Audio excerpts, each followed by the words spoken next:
There are some things that has happened that if we keep quiet, they will just die through. But they happened, and we have to say they happened. In 1996, some military trainers went to NYS camp. They recruited several NYS servicemen. I don't know whether the service women were also taken. They were recruited. They were in the national, they were trained in warfare.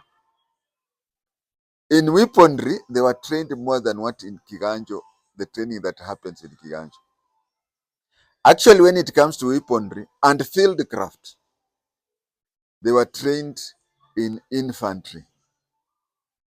By infantry, I mean they were trained just like KDF, just like GSU, just like AP, just like Kenya Wildlife Services, just like Kenya Forest Services.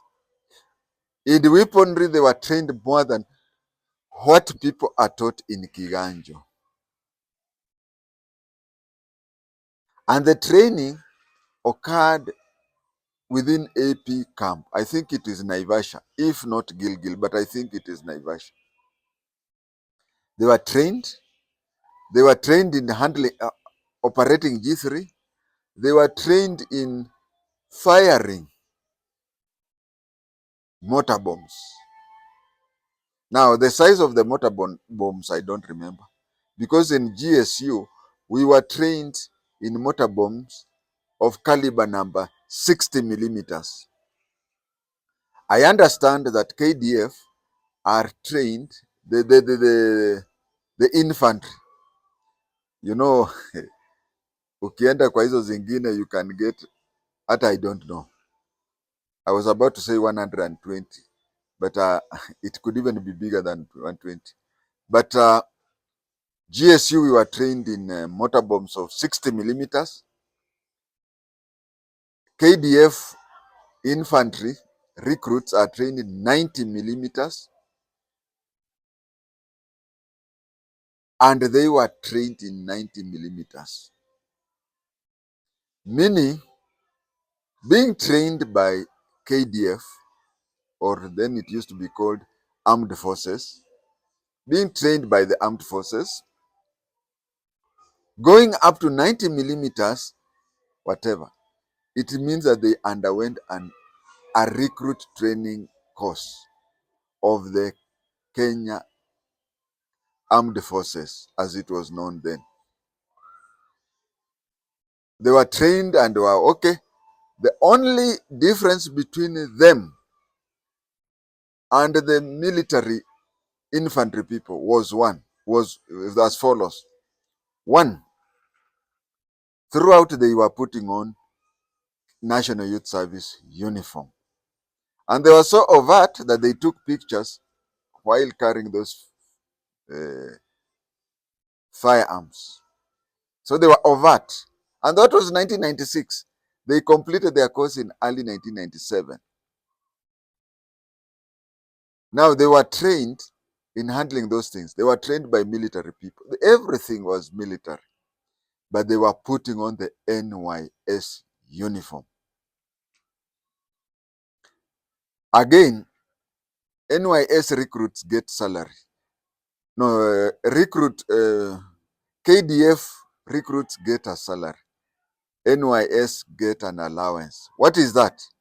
It means that what NYS get is a fraction of what KDF get when they are recruits. So they were getting pocket money just like NYS. Apart from uniform, service number, and even the campus, they were within the NYS training facilities, not the military. After training, Up to today, I've never met anybody who has come out publicly, even the TGRC. Anyway, I do not have, I did not read TGRC from cover to cover, no. But it is also possible, highly possible, that some of them went to the TGRC and told the TGRC on what they were trained and how they were trained. But as far as I'm concerned, or to the best of my knowledge, I think the best terminology is to say, to the best of my knowledge, is that after the 1997 elections, things just cooled down. And those people, anybody who was employed in 1997 in the disciplined forces, he or she has completed 20, approaching 30 years service, approaching retirement. Who are these people? Where did they go?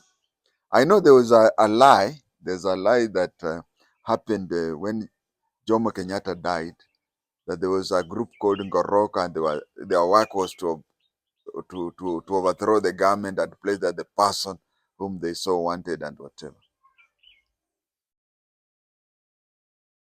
There was no Ngoroko. But then, is it possible that Moi was using the fiction that Philip Ochieng and Joe Karimi crafted? Could they have used the same note now to put that thing into reality? These people were trained in 1996. They completed their training in 1997. Were they on standby that should Moi have lost the election in 1997, then they would have overthrown the then government? I don't know. But things look like that. Thank you.